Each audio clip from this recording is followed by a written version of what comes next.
زیادہ تر لوگ کیا کرتے ہیں کہ ڈیجیٹل مارکیٹنگ کی ہم کو کیا ضرورت ہے، ہم ڈیجیٹل مارکیٹنگ ایجنسی کے پاس کیوں جائیں، ہم خود پوسٹ کر سکتے ہیں نا، ہم خود اسٹیٹس لگا سکتے ہیں نا. تو آپ جو اسٹیٹس لگاؤ گے، آپ جو پوسٹ کرو گے، وہ ایک کامن پوسٹ ہوگا. آپ ڈیزائن کہاں سے کراؤ گے؟ آپ ڈیزائن کرنے تھوڑی نا بیٹھو گے، آپ اپنا بزنس سنبھالو گے، ڈیزائن کرو گے. مان کے چلے کہ اگر آپ کوئی ریسٹورینٹ چلاتے ہیں اور آپ اپنا ٹائم آدھا دن ڈیزائن کرنے میں اور پوسٹ کرنے میں اور شیئر کرنے میں لگا دیے، تو آپ کے ہوٹل کے بارے میں کون دیکھے گا؟ آپ کے ہوٹل کے اسٹاف کیا کر رہے ہیں کون دیکھے گا؟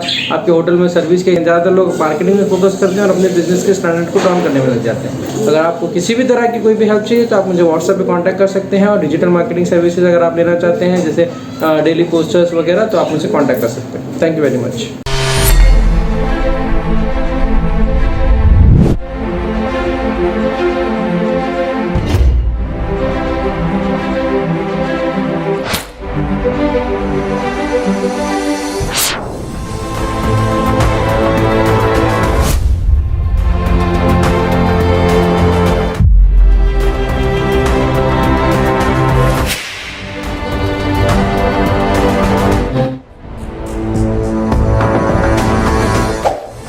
اویکنگ نیوز کے محترم ناظرین، السلام علیکم. خبر شروع کرنے سے پہلے سبسکرائب کیجیے ہمارے اس چینل کو، اپنے دوستوں کے ساتھ شیئر کیجیے اور کمنٹ ضرور کیجیے. اب آئے سرخیوں پر نظر کرتے ہیں. امریکہ نے جنگ سے تباہ حال افغان عوام کے لیے مزید 14 کروڑ 40 لاکھ ڈالر امداد دینے کا کیا اعلان. پاکستان کی بھارت میں مسلمانوں کے گھروں کی توڑ پھوڑ کے واقعات کی مذمت.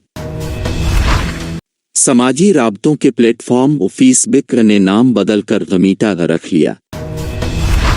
آگرہ عدالت میں کشمیری طلبہ کے ساتھ وکلا کا سلوک ناقابل قبول، عمر عبداللہ. اتر پردیش میں مافیا اب دوربین سے بھی نظر نہیں آتا، امت شاہ کا دعویٰ. تریپورہ پر راہل گاندھی کا جرأت مندانہ بیان قابل ستائش ہے. راہل مسلمانوں کی فکر کرتے ہیں، کشمیری ہندوہ پر خاموشی اختیار کر لیتے ہیں. نروتم. اب آئے خبریں تفصیل کے ساتھ سماعت کرتے ہیں. امریکہ نے جنگ سے تباہ حال افغان عوام کے لیے مزید 14 کروڑ 40 لاکھ ڈالر امداد دینے کا کیا اعلان. امریکہ نے جنگ سے زخم خوردہ افغان عوام کے لیے انسانی ہمدردی کی بنیاد پر 144 ملین ڈالر مالی امداد کا اعلان کیا ہے. عالمی خبر رساں ادارے کے مطابق امریکہ نے انسانی بحران سے دوچار افغانستان کے لیے رواں برس مزید 14 کروڑ اور 40 لاکھ ڈالر کی امداد فراہم کرنے کا اعلان کیا. اس طرح شورش زدہ ملک کے لیے امریکہ کی رواں برس مجموعی مالی امداد 474 ملین ڈالر ہو جائے گی. پاکستان کی بھارت میں مسلمانوں کے گھروں کی توڑ پھوڑ کے واقعات کی مذمت.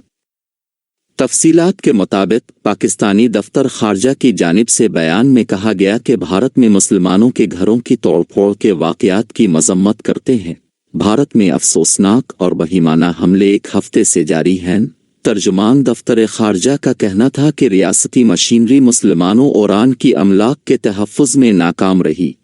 RSS مسلمانوں کے انسانی حقوق کی خلاف ورزیاں کراتی آ رہی ہے. ترجمان نے کہا کہ بھارت میں اقلیتوں کے لیے گنجائش نہ ہونے کے برابر ہے. آسام میں مسلمانوں کو ان کے گھروں سے بے دخل کیا گیا. سماجی رابطوں کے پلیٹ فارم فیس بک نے نام بدل کر غمیٹا رکھ لیا. فیس بک کے بانی مارک زکربرگ نے جمعرات کو اعلان کیا ہے کہ فیس بک کی مادر کمپنی کا نام تبدیل کر کے میٹا کیا جا رہا ہے. مارک زکربرگ نے کہا کہ ہم نے سوشل ایشوز کے ساتھ نبرد آزما ہو کر اور کلوز پلیٹ فارم کے تحت رہ کر کافی کچھ سیکھا، اور اب وقت ہے کہ ہم نے جو کچھ سیکھا ہے اس سے ایک نئے باب کا آغاز کیا جائے. تاہم انہوں نے وضاحت کی کہ ہماری ایپس اور برانڈز کے نام تبدیل نہیں ہو رہے ہیں. آگرہ عدالت میں کشمیری طلبہ کے ساتھ وکلا کا سلوک ناقابل قبول، عمر عبداللہ. نیشنل کانفرنس کے نائب صدر اور سابق وزیر اعلیٰ عمر عبداللہ نے آگرہ میں پاکستان کے حق میں نعرے لگانے کے الزام میں گرفتار 3 کشمیری طلبہ کے ساتھ آگرہ عدالت میں وکلا کے سلوک کو ناقابل قبول اور پولیس کے رول کو مشکوک قرار دیا ہے.